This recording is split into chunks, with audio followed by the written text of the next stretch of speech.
Um, I sure hope this isn't the rematch of the century that Kathleen Kennedy was talking about.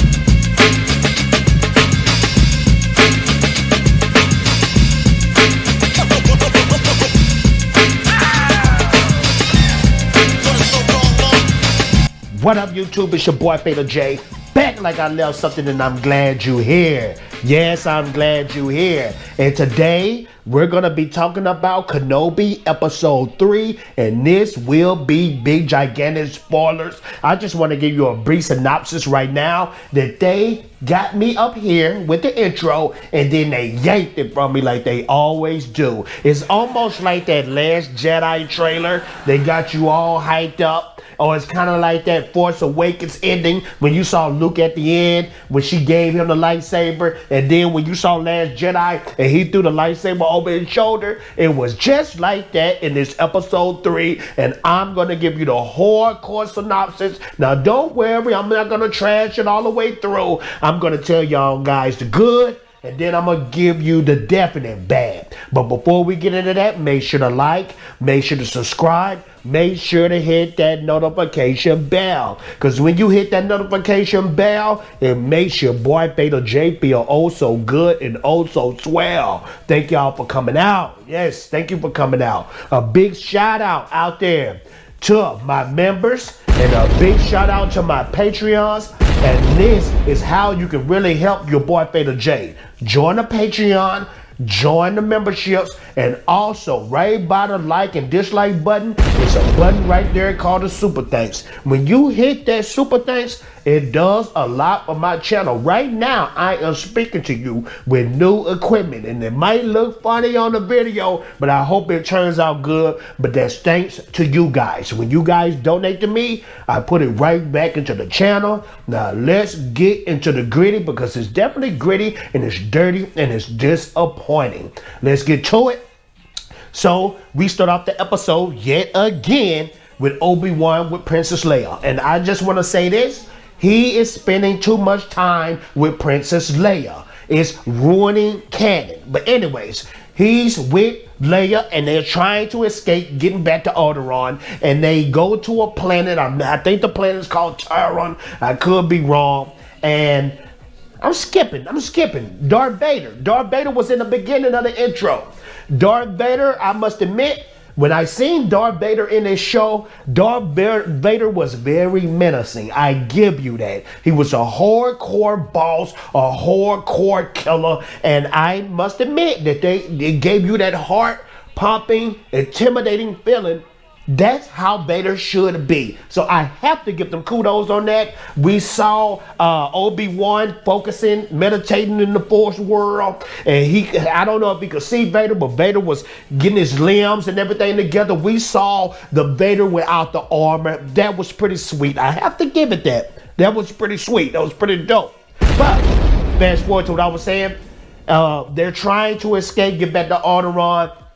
And they come across this weasel-like alien character who is going to drive them past the checkpoints so they can get, to Alderaan and get to the ships. And that's when the problem arrives, because you get stormtroopers on there with them. Now, I will admit, the stormtroopers being on that truck with Obi-Wan and Leia was a very great scene. I have to admit that. Ewan McGregor's acting, it's actually fantastic. It was a very intimidating scene. People was wondering if he was going to pull out the lightsaber and go in, which he did later. But it was very dope how he was talking to Leia and emphasizing how Leia reminds him of Padme without telling her. But I felt like when Leia was asking him all these questions about the Force and who is he and did he know my mom, it breaks canon. And the reason why it breaks canon is because in Return of the Jedi, she says she remembers her mom. But in this right here, she act like she don't know who her mom is. She didn't tell him about the vision. So I don't understand. Did she get her Force powers later? Is they trying to show she got the Force powers? I don't know. It's just too much. But when they finally get to the checkpoint, of course, The weasel guy is a weasel, and he exposes Obi-Wan Kenobi. Obi Kenobi goes in and still a lost opportunity, because I thought he was going to pull out the lightsaber. He didn't do it. He pulled out his blaster. Not with the blaster. Can we see the lightsaber, sir? Then we transition to Darth Vader, and he's talking to Reva, and Reva is still and I really admit, I like that scene with Darth Vader and Reva. Reva, she wants to be the head of the Inquisitors now, because the head Inquisitor, the Grand Inquisitor, he's dead. And I know a lot of people are upset with the Grand Inquisitor is dead, because that actually breaks Disney canon, because the Grand Inquisitor is in a whole lot of things outside of this show right here. That's timeline is way ahead of this. So a lot of Disney people out there, y'all try to go off on Fatal J and say this is not George Lucas Star Wars, this is Disney Star Wars. Well, Disney Star Wars is breaking their own canon. Now, I thought that was a dope scene with Darth Vader and Reva, and I like how Reva and the Inquisitors are trying to battle for that Grand Inquisitor spot. That was cool. That was cool. It's not that much cool stuff in here. I'm trying to give it a benefit of a doubt for you guys, to show you guys I'm not a complete hater. I did see some good things in this show. So, they fast forward that. Darth Vader and the Inquisitors make it to that planet where Obi-Wan is on, and Darth Vader is there. He's hunting them down. Now, Obi-Wan, when he was at the checkpoint, he got saved by this chick who was acting like she was in the Empire. She's been helping Jedis escape away from the Empire, and I don't know why, but something inside of me wanted her to actually work with the Empire. I didn't want her to be this good character, but they got away in the town. She was hiding them, and they was getting ready to go in this underground cave, and then Vader showed up out of nowhere, force choking people, snapping people's necks. I got to admit, that was dope. I like that, because while Vader was walking through there, and shout out to James Earl Jones for being Darth Vader again, but while they was walking through the town, he was snapping necks, being intimidating. Even the Inquisitors were showing respect to Vader. I love that dearly. It was absolutely dope. Then Obi-Wan started getting panic attacks in the Force. And this is the thing about Obi-Wan in this show that I don't understand. People are saying out there, you have to understand, Fatal J, that Obi-Wan has been through it. He's seen his family die. He's seen everybody die. Let me tell you something, you freakers. Obi-Wan saw Qui-Gon Jinn die right in front of his eyes. And what did he do? He went in on Darth Maul. He went into beast mode. So much beast mode to the point he could have went to the dark side, in my opinion. But Obi-Wan, he's the perfect Jedi. He would have never did that. But this right here, this Obi-Wan, when he saw Vader, he was a scaredy cat. And it got to the point to where they actually battled. They actually met up, because Obi-Wan was running. He was trying to divert the attention from Leia. Leia was escaping with the woman, but you had Obi-Wan. He was trying, you know how they always do in the movies. Hey, you guys go without me, and I'll throw them off. I'll go this way. I'll divert their attention. You know how it go. The old trope in these type of shows.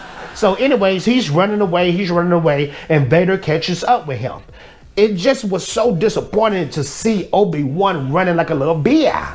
And this is, if you go by George Lucas canon, Obi-Wan was always the better duelist when it comes to fighting, when it came to him and Anakin. Always. When you look at New Hope, Obi-Wan was holding his own. Darth Vader was not winning that fight. Obi-Wan won that fight, in my opinion. He just gave it up. He was too old, man. That was like him passing the lightsaber or passing the torch to Luke. But, like I said, man, the fight, it was very disappointing, because Darth Vader definitely had the upper hand. He was beating Obi-Wan down, and he was even dissing Obi-Wan, talking about Obi-Wan, you're not as good as you was 10 years ago. How did his performance go down so much? In 10 years, you would think he would be meditating in the Force. He would be training with the lightsaber even more. How did he get beat down in this episode? But then when you get to A New Hope, he's holding his own as a super old man. I just don't get that. And like I said to the people out there, to the people that's thinking Fatal J is a hater and Fatal J don't understand Star Wars, I understand Star Wars. A lot of people, you don't understand Star Wars. This is breaking canon, and this episode proved that Disney breaks their own canon with the Inquisitor. They broke their own canon.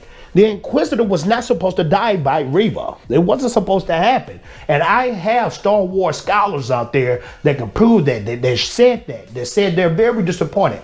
Star Wars scholars who said they was enjoying the first episode 1, episode 2, and now they're saying this episode 3 was a big disappointment, and it was. It had dope aspects. It had some cool things in it, but they're making Obi-Wan look like a chump. And I keep telling you, ladies and gentlemen, this is what they're doing.